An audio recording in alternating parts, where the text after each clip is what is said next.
اعتدى واغتصب 38 طفل، وكان بيغتصبهم وبيعتدي عليهم فوق القطور، وكان بعد كده بيرمي جثثهم. وكانت الحكومه في الوقت ده بتلاقي كل شهر تقريبا جثه طفل في محافظه.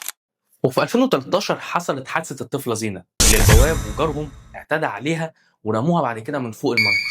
او مثلا سنه 2021 قضيه طفله المعادي الشهيره اللي الراجل ساعتها استدرج بنت بتبيع مناديل على كوبري قصر النيل وخدها في مدخل عماره عشان يعتدي عليها. لكن الحمد لله كاميرا المراقبه اللي موجوده في المعمل اللي دخلت العماره لقطته ساعتها، وخرجت ست منعته من انه يعمل العمله بتاعته. اما بقى سنه 2025 فلا وضع خاص تماما عن كل السنين اللي فاتت دي. سنه 2025 لوحدها فيها حادثتين الاثنين افظع من بعض.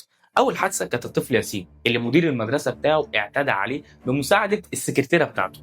وتاني حادثه كانت في مدرسه سيدز اللي 6 اطفال في المدرسه قدموا بلاغات ضد 5 اشخاص بيشتغلوا في المدرسه دي بيقولوا ان هم كانوا بيعتدوا عليهم في اوضه في الجراج.